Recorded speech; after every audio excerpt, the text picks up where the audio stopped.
What's up, guys? I'm LQ. This is the LQ Review. Thank you so much for joining me right here at my YouTube channel. This is where we talk about all the geeky, nerdy stuff we love to talk about. Movies, video games, comic books, and TV shows. Right now, I want to talk about Picard, Season 2, Episode 1. And this episode, you know, eh, this episode did what a first episode is supposed to do. It picked up the storylines from Season 1 and transitioned it into a new storyline for season 2. So there was the whole actions taking place of Picard getting caught up with key players from season 1, finding out where they're at right now, what they're doing right now, and kind of reintegrating them slowly into Picard's life, and then sending him off on a new mission. And I gotta tell you that, all right, so I've said this before. The new era of Star Trek, when we're talking about Star Trek Discovery, the J.J. Abrams movies, um, we're talking about what is it? Beneath Decks. I got a cat over here. Star Trek Beneath Lower Decks. Star Trek Lower Decks. We're talking about Prodigy and Picard. Some of it I've liked, some of it I've hated, and none of it I've loved. Season 1 of Picard fell under Star Trek that I've liked. It does not feel like Star Trek. I still maintain that the people at CBS, Paramount Plus, the people who are in charge of Star Trek, have no understanding of Star Trek. They don't really know what Star Trek is or what to do with it. And I maintain that to be true right now. That's even true in this, so far in this season 2 of Picard. It's clearly true already. They have no idea what Star Trek is or what to do with it. So the world that it presents in this first episode of season 2 of Picard, it's not a world that's familiar to Star Trek fans unless you've seen season 1 of Star Trek Picard. This is not the same world that the Next Generation inhabited. This is a world where people have not evolved beyond money. It's a world where people have not evolved beyond addiction and alcohol and swearing and smoking. Um, it's not a world where people are selfless. This is a world where people are selfish. This is a world where addiction and smoking and swearing and the things that Star Trek tried to rise above, those things are still very present.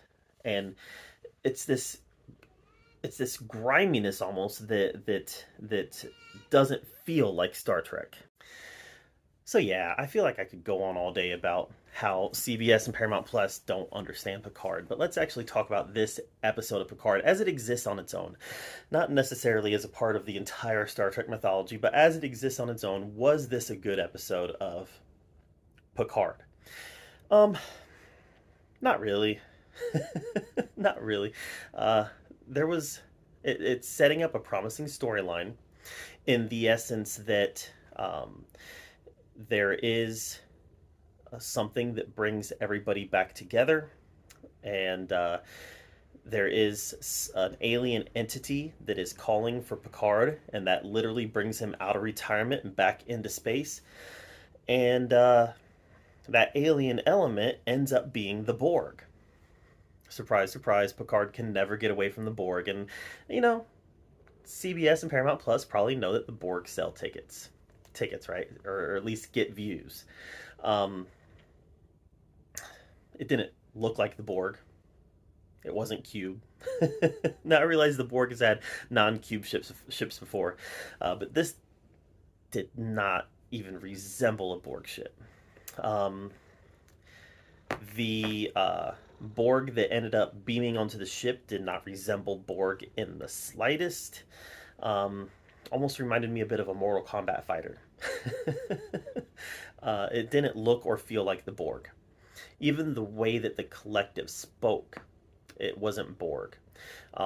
So again, this leads me to the whole CBS, Paramount Plus. They want to make a show but they want it to appeal to Star Trek people. So they dress a show up in Star Trek clothes, and they say, "Look, it's Star Trek. It has Picard in it. It has the Federation in it. It has starships in it. See, you're gonna love this." And it's not really what we're getting. It's wearing the clothes, but it's not the content.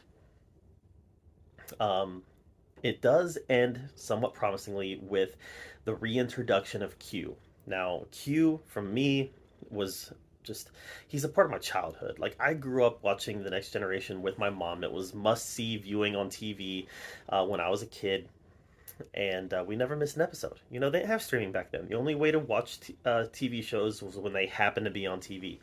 And my mom and I, we watched The Next Generation during its original run, and it was glorious. I love it. Picard is my captain. Like, I respect Kirk. I respect Kirk. I love Kirk. But Picard is my captain. And for those reasons, I probably give this show a little bit more of a pass than I should.